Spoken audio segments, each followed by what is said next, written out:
It's a lot cleaner what we do. There's a lot more control in what we do, no animal welfare issues. And at the end of it, we do it in 3-4 weeks. It takes 18 months for a cow to get to slaughter weight. Where we think we're going to win is that we can do it quicker, safer. We might be able to make meat that's tastier, that has more protein, that has no cholesterol. And at the end of it, it's got to taste good.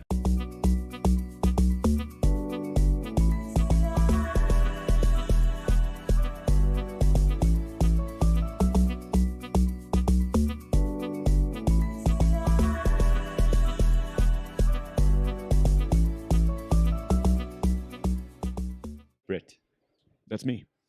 why do you do what you do? I want to end factory farming in my lifetime. And I don't know why sometimes, but that's always been relatively the North Star or the Southern Cross. And the other reason is I just enjoy it. It doesn't feel like work. It feels like part of me, and it's fun. So yeah. Could you elaborate more on factory farming? Yeah, so when I talk about factory farming, I mean probably more accurate to call it as intensive animal agriculture. So it's the idea of putting a large amount of animals in a small space to maximize output because it's quite efficient and effective. Pretty good way to make protein, particularly when it comes to chicken. You can really make a lot of chicken protein and it's quite a good conversion ratio. So that's why people do it. The only problems with factory farming is that when you put a bunch of animals together in a small space, it results in animal welfare issues. It then results in sort of down the line environmental components in terms of the outputs and the effluent and all that type of stuff.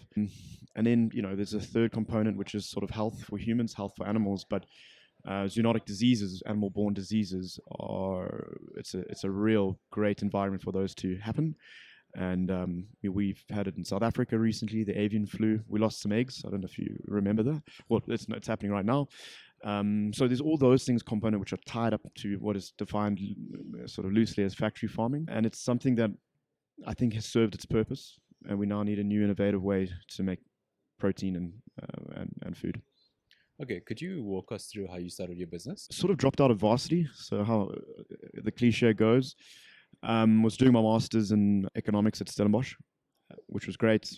I wrote a thesis on food and vegetarianism and economics, which, for a Stellenbosch in 2008 or 9 or whenever it was quite a, I think they almost kicked me out because it was also, they didn't know who was going to market. There was like, which agriculture economist is going to market. So anyway, that was where it started. I'd stopped eating meat through just some learnings and lectures and everything. And so, sorry, why did you stop eating meat? Why did I stop eating meat?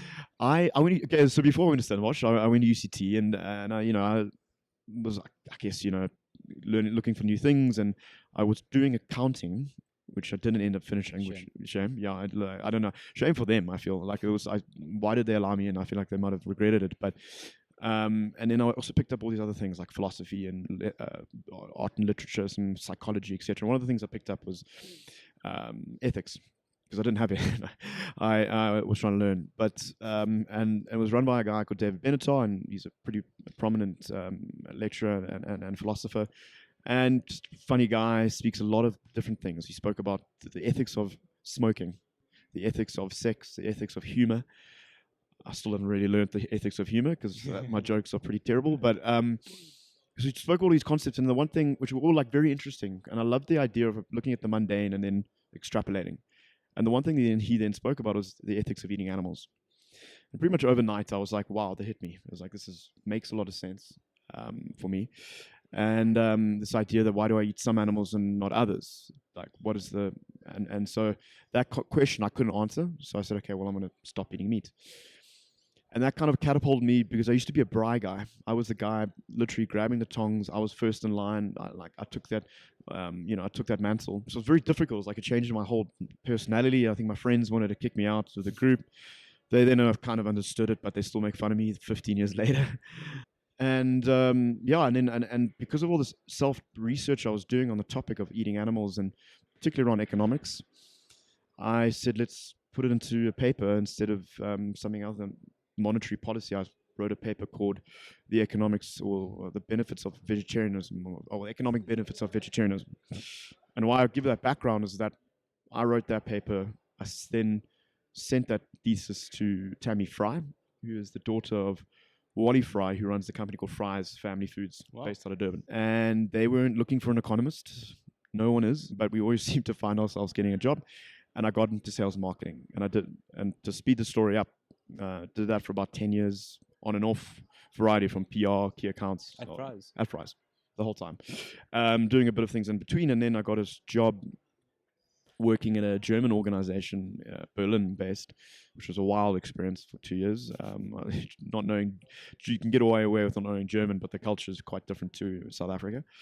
And but yeah, that kind of opened me up to like meeting all these interesting people, meeting scientists from all over the world, entrepreneurs, and playing table tennis with them, literally at the incubator program that was on the ground floor. And that's when I got the bug. It bit me, and had a bit of a burnout. Said, what the hell am I doing with it? With this? Quit, traveled for 6 months, came back to South Africa, started a few things. One of them started getting traction, which was now Newform Foods. And COVID hit and said, you've got no other options now. So we had to make it work, and the rest is sort of history. Okay. And could you walk us through Newform Foods in terms of what you guys do and the stage you're at? Sure. So at Newform Foods, we are shaping tomorrow's food landscape by growing meat from cells without slaughter.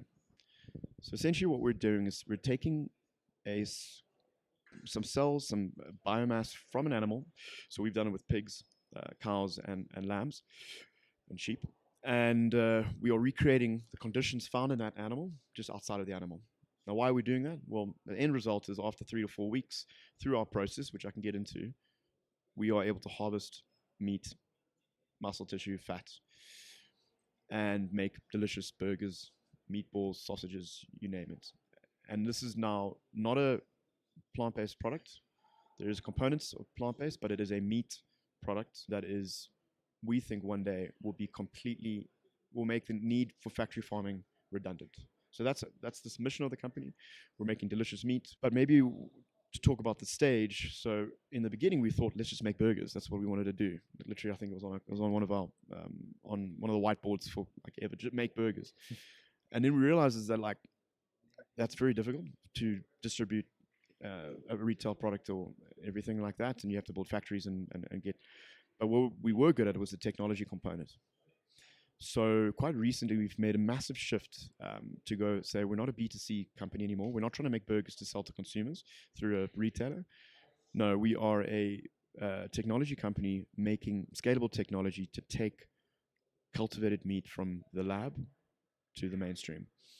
And our customers are meat companies and food companies, and we're engaging with them. We've been able to do one proof of concept sale to a European customer, which was an amazing achievement for us. And, you know, the stage that we're at, we've been operating for about 3 or 4 years. We've raised a fair amount of capital to get us going. It's never enough. And then we're just about to launch a seed raise to essentially accelerate us into what we call a pilot/demonstration plant, where we can go and showcase to our customers, the food companies, the meat companies, what it looks like to make 10 tons of cultivated meat, and then we commercialize.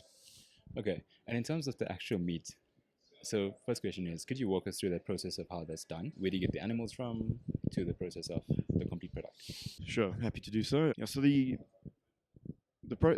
process starts. We also have we want to be very transparent with our process and know from traceability, food safety. We want to know everything from cell to burger. And the cool thing is we can do that, which conventional animal agriculture doesn't seem to have that because of the way it's done.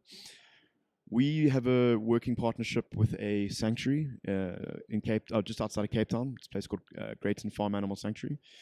I've got a great relationship. We've known them for years. They're very passionate about the welfare and the care of animals, and they rescue animals from all over the country, predominantly pigs, but a few other animals as well. So we have built this relationship, and we work with them, and the state-registered vet goes and takes a biopsy from the animals that we work with. It's about the size of a peppercorn. It's roughly the tip of your finger, and it's a collection of muscle and fat.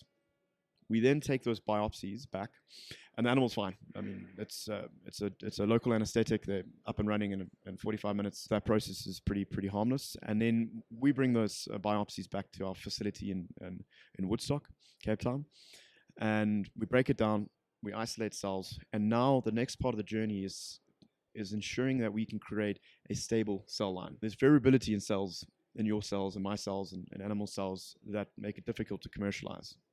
I always give the example, and I am going into detail, so if that's relative detail, I give the example of like skin. Every 17 to 24 hours, roughly, I think, they duplicate, and then after 6 or 7 times, they die. So you shed skin, and then you have new ones replaced. And the same thing with all different other, and all the, like your hair molecules, or everything else, it's got different components of how they grow. Muscles are no different, and muscle can go from 17 to 39 hours in terms of doubling time. Now, obviously, as a company, we want to make sure it's efficient. So we've worked out a way, and some of the protocols that we're doing is to try to make that consistently 20 hours or 17 hours or something along those lines. So you don't have that big variation. And we predict, and we harvest every week. So we know exactly when that is going to happen. And then the other component is to be able to say, okay, now, how do we keep these cell lines growing so that they can be scaled in a vessel, in a larger vessel, in a commercial sense? So that's the second part of the technology, the proprietary component of what we're doing, is to how do you scale that? Then those cells need to eat something, like you do, I do, cows eat grass. So my team, Peter, he's also from Stellenbosch. He came from the wine, he's got a wine background, so he knows the components of wine. And what we've tried to do is to take, which is a key component of this, the nutrients that you normally feed cells are all pharmaceutical grade. You buy it from a big German manufacturer. It takes weeks and it costs a lot of money. There are 15 ingredients, 50, that we're trying to recreate that are not pharmaceutical, and they're food grade. So it's amino acids, glucose, it's certain proteins, growth factors, etc. So just a question on that: does that increase the nutrient value of your product? So that's this is where some of the cool parts start happening. Is that, like, what is it? Is it the cell line? Is it these media? Is it this what we feed it, the media? Is it a combination of the two? Do different animal species need different media? Mammalian cells, we know, are very different to avian bird cells. So the question is, we still need to play around with this, but we have seen that the nutrients and the flavor profile, particularly kind of components like fattiness as well. Like we when we're working with fat, we use insulin to stimulate that growth there. And yeah, so there's a lot of playing around still to kind of optimize that. And so we are trying to optimize that perfect broth that we feed the cells for speed and how those cells grow.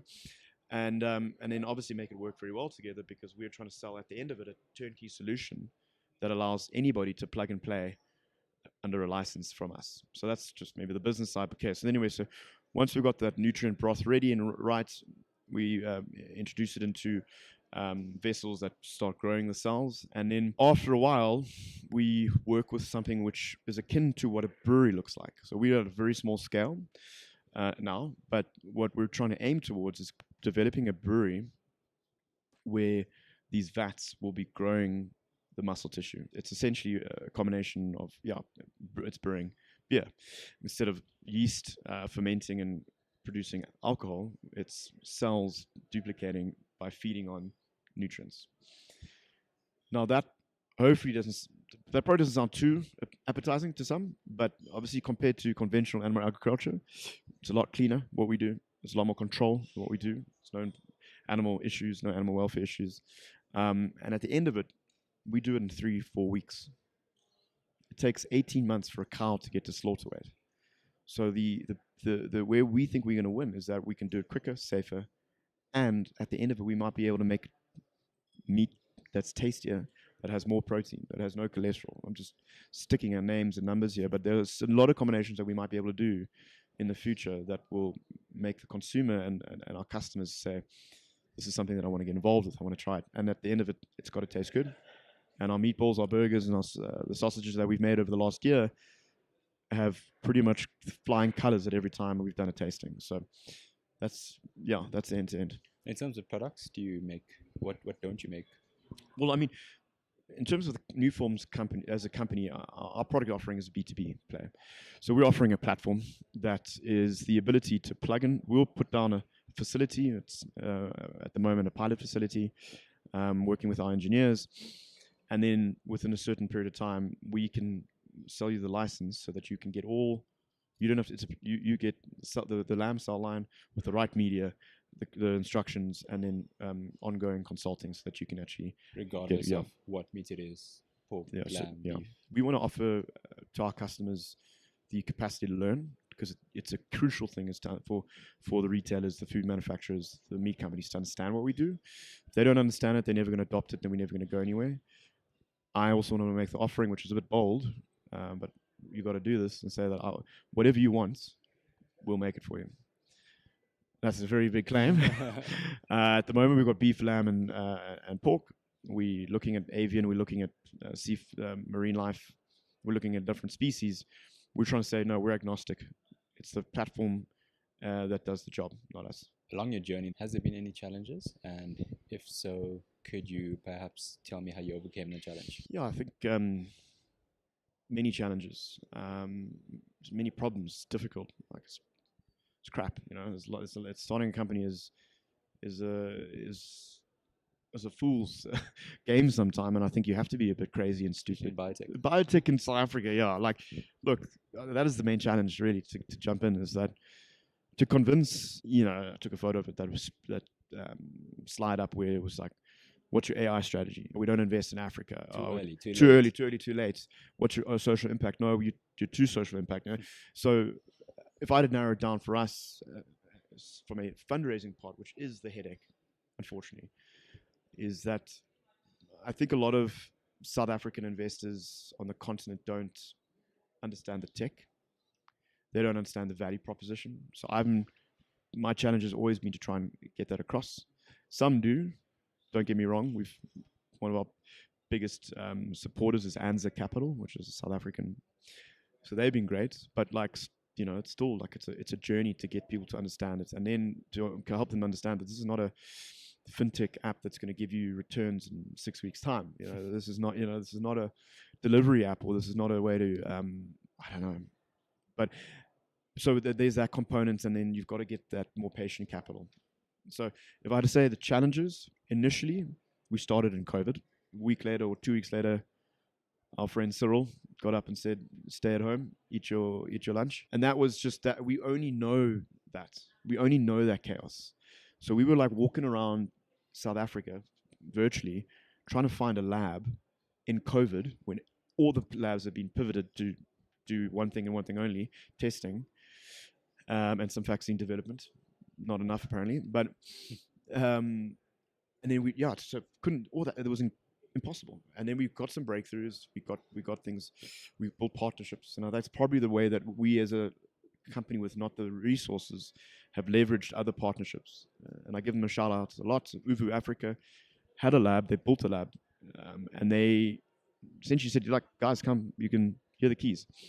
And I took the keys, and I'm not a scientist, so I just sort of like, and then we just worked to stick a person from Joburg in the lab in Cape Town. Like, you know, the days where you couldn't travel without, you know, your mom's birth certificate and you know, the promise of your firstborn. And then we got some of those. So the technical stuff started happening. And then when that traction started happening, then we got confidence. I remember, like, this is something I reflect on a lot, is that we were in Woodstock Exchange. I don't know if you're familiar with it. Really, really cool sort of building and co-working place and lab, and where we were at the time. And it would just be me in this empty big office because it's COVID. And I just walked past this empty lab. And I just would think every day, I was like, one day they're going to be, company name at the time was Mzansi scientists in the space. And that was like, that belief kind of had to also keep you going. So from a fundraising component, it's a challenge because biotech is a difficult sell in Africa. We're overcoming it by having a structure that we have commercial operations in the UK. So that's the one point. The technical component has been very difficult to overcome some of these milestones to get from a cell to a prototype to a vessel to something that we could sell to a European customer. We were able to achieve that. Now it's to say we can prove that we want to prove now that we can do it at a pilot scale. And that's our next milestone to get to. But there's a circle of funding and a circle of team and and also, you know, your own belief is, as I said a bit earlier, it's like, did I have belief all the time? No.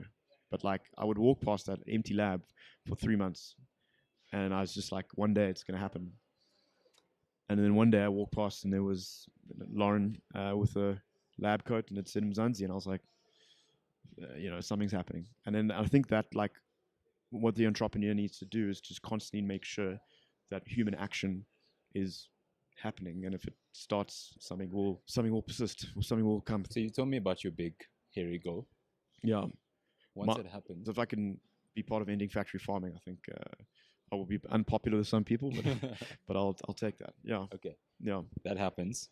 What's next? I think within my life, I find flow within work, and when I have flow, no matter how the stress levels are, I'm operating in a better level, but that's sometimes not sustainable. So if to reach those goals, I exit and one thing I would overemphasize, which is not highly prioritized now, is the ability to sustain flow not through grafts, but through components of work, components of friendship, components of yoga, or whatever it is, and really prioritize that. I mean, you were saying off air, like you wake up at 4 o'clock. I don't think I'm going to do that at 4 o'clock in the morning, but maybe I'll wake up a little bit earlier and meditate for half an hour instead of 2 minutes like it is now. So that there will be a very keen thing on mental health and well-being, what I would prioritize. I'd also hope that would result in me being able to meet the right people romantically or whatever it is. So that would be the one component. And then if I wouldn't be able to, I don't think I will be able to stop working or stop doing what I'm doing. I would like to be involved in the process of starting businesses with other people, where I'm the one that can be obviously soundboard and all that kind of stuff. So to put it into words, venture builder. I think I play around with that idea a lot, and I feel like that kind of just, I'm gravitating towards that kind of role.